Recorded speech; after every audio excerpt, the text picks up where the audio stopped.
They said it couldn't be done.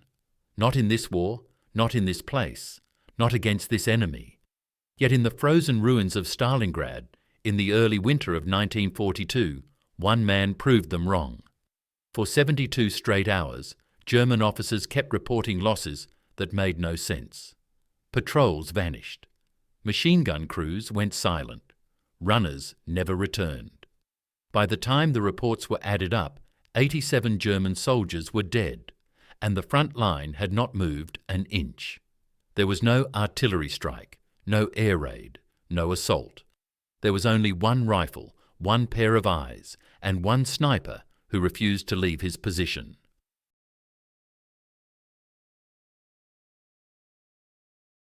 The city of Stalingrad in November 1942 was not a city anymore. It was a skeleton. Burned factories, collapsed apartments, twisted rail lines, and streets that no longer had names. Smoke never left the air. Ash settled like snow. The Volga River flowed behind Soviet lines, dark and slow, carrying the wounded east and bringing replacements west. Every metre of ground was contested. Sometimes the front line ran through a single room, with Germans on one side of a wall and Soviets on the other. This was the most brutal battlefield of the Second World War. By this point, the German Sixth Army believed they were close to victory. They held most of the city. Their artillery was powerful. Their soldiers were experienced. But they were bleeding men every day, and they could not explain why. The Red Army had learned how to fight in the ruins. Small groups, ambushes, night movement, and above all, snipers. One name was already spreading through the German ranks like a quiet fear. Senior Sergeant Vasily Zaitsev, a former Ural hunter who had grown up tracking animals through snow and forest. He was not tall. He did not look special. But he had something most soldiers did not: patience. And in Stalingrad, patience killed more men than bullets. Zaitsev had arrived in the city in September 1942 as part of the 284th Rifle Division. At first, he fought like everyone else, carrying a standard Mosin Nagant rifle and learning the terrain. He quickly noticed something others missed. German soldiers moved the same way every day. Same routes, same habits, same confidence. They believed the Soviets were broken. Zaitsev knew better. He asked for permission to work independently, not as part of an assault group, not with a squad, alone. His officers were hesitant at first. Sniping was dangerous, ammunition was limited. But results mattered more than theory. They gave him approval. By mid-November, Zaitsev was already credited with dozens of confirmed kills. German observers began to disappear the moment they exposed themselves. Machine gun nests were abandoned. Officers stopped standing upright. The enemy started moving only at night. Morale shifted. And then came the 72 hours that would turn Zaitsev into a legend. The date was November 17th, 1942. The temperature had dropped below freezing overnight. Snow mixed with dust and rubble, creating a grey blanket that reflected light in strange ways. Visibility was poor. For a sniper, this was perfect.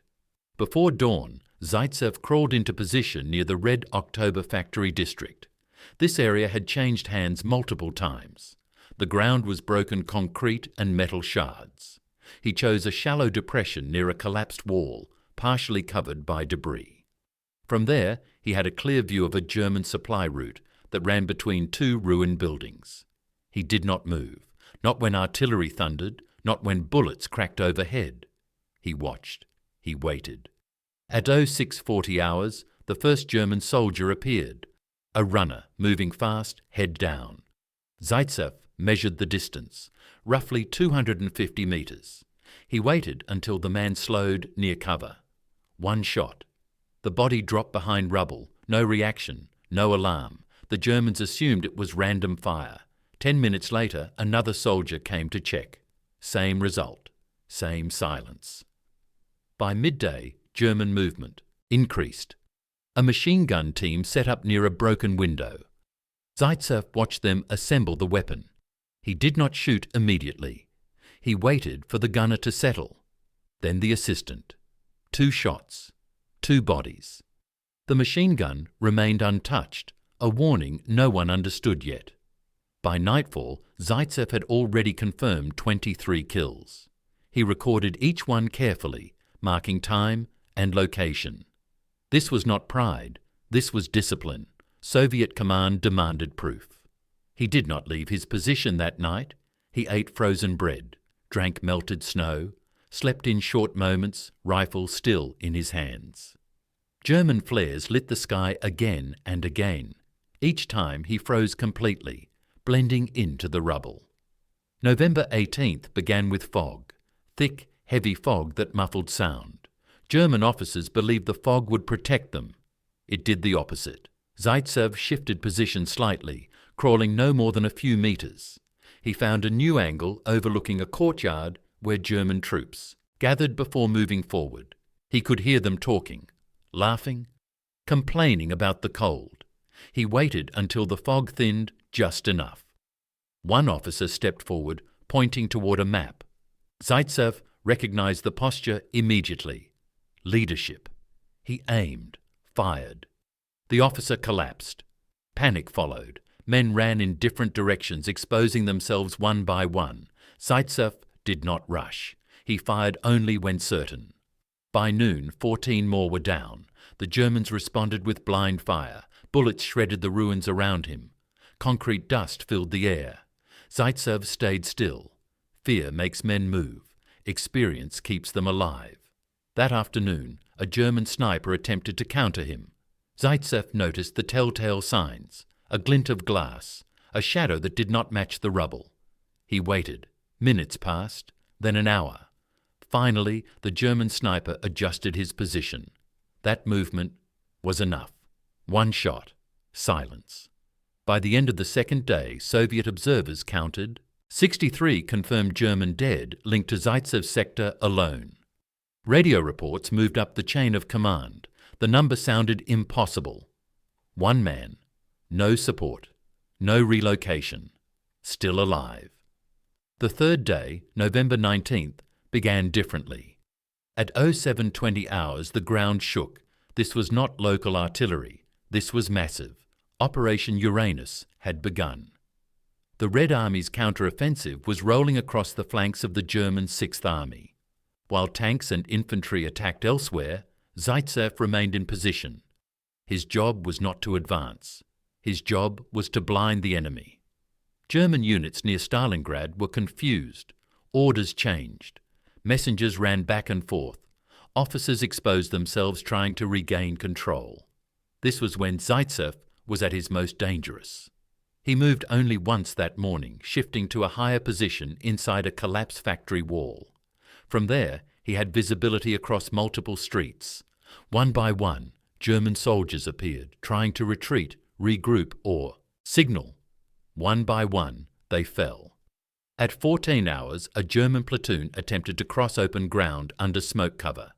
Zaitsev waited until the smoke thinned unevenly. He targeted the rear first, trapping the rest. Panic spread. Men dropped their weapons. Some crawled, some ran.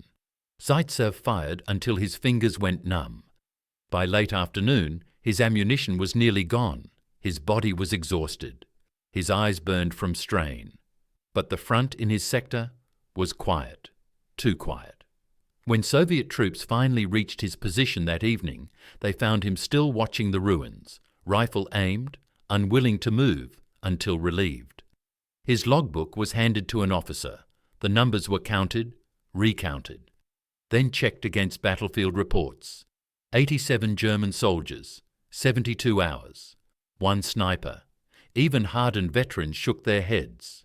Some smiled, others said nothing. In Stalingrad, legends were dangerous, but hope was priceless. And this was only the beginning. News of what had happened near the Red October factory did not stay quiet for long. In Stalingrad, nothing stayed secret for long. Soviet soldiers whispered about it in cellars and trenches. A single man. 3 days. 87 enemies. For men who had watched friends die daily, this story did something rare. It made them believe again. German command, however, reacted very differently. Losses like these could not be ignored. German officers were trained to respect numbers, and these numbers were alarming. Units reported that they could not move during daylight. Runners refused to cross open ground. Junior officers avoided windows and doorways. The Germans had faced snipers before, but not like this. Not one who seemed to be everywhere at once. By November 20th, 1942, German intelligence officers were convinced that a highly skilled sniper was operating in the sector. This was no ordinary infantryman with a rifle. This was a professional, someone trained, someone dangerous. Orders were sent down to neutralize him at any cost. The Germans decided to fight skill with skill. A counter-sniper was brought forward. His name, according to later Soviet reports, was Major Erwin König, believed to be the head of a sniper school. Whether the rank and name were exactly correct is still debated, but one thing is certain. The Germans sent one of their best to stop Zaitsev. Zaitsev knew the enemy would respond. He expected it. Experienced snipers always do. After the 72-hour stretch, he changed his habits. He moved more carefully. He never fired twice from the same spot. He watched shadows instead of men. He studied reflections, broken glass, bent metal, anything unnatural. The battlefield around him had also changed. Operation Uranus was tightening the ring around the German Sixth Army. Supply lines were breaking. Food and ammunition were running low. Stress was everywhere. And stressed soldiers make mistakes. The duel between snipers did not happen in a dramatic moment. It happened slowly, over days, like a chess game played with lives. On November 22nd, Zaitsev noticed something different. German movement had almost stopped in his area. Too careful, too quiet. This meant one thing: someone was watching him. He did not fire that day, not once. Instead, he observed. At 10:30 hours, he noticed a strange shape behind a sheet of metal near a ruined rail car. It did not move. It did not reflect light. But it felt wrong. Zaitsev memorized the location and withdrew before dark. The next morning, he returned with a younger sniper he was training. Not to shoot, to confirm. They waited for hours. Nothing happened. Then, briefly, sunlight shifted. A faint reflection flashed. Glass, a scope. Zaitsev did not shoot. He waited another full day. This patience saved his life.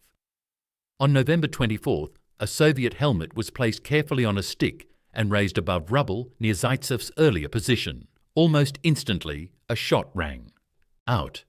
The helmet flew apart. The position was confirmed. Now the hunt turned the other way. Zaitsev changed position again, crawling through debris, moving inch by inch. His rifle scraped against concrete. His breath was slow and controlled. He found a shallow crater with a clear angle toward the rail car. Hours passed. The cold deepened. Muscles stiffened. Then finally, the German sniper adjusted. Just a little. Enough to see. Enough to be seen.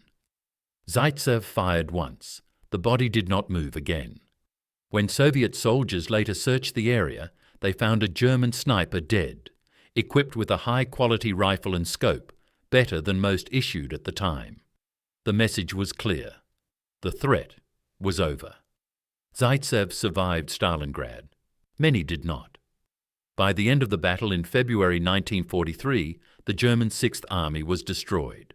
Over 300,000 German soldiers were killed, wounded, or captured.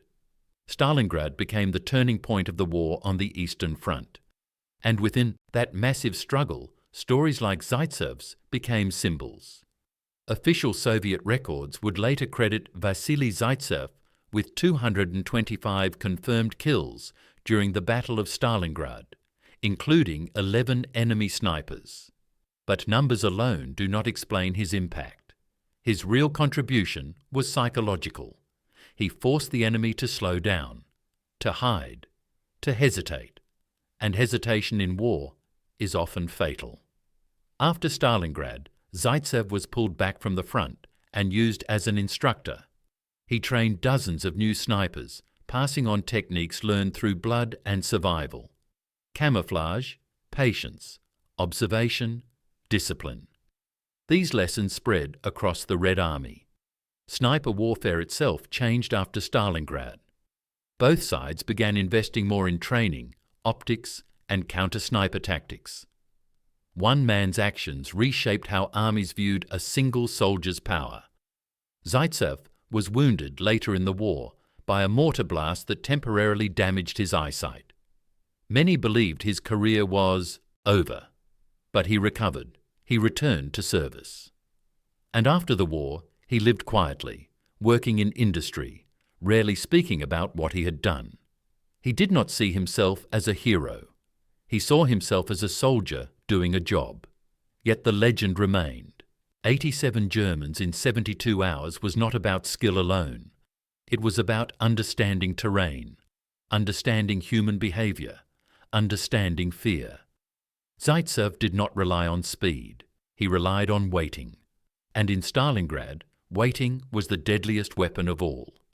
Today, when people hear this story, they often ask the same question. Was it really possible? Could one man truly do that? The battlefield records say yes. And the ruins of Stalingrad, now Volgograd, stand as silent witnesses to what patience, training, and resolve can achieve when the world says something cannot be done. They called it impossible until it happened.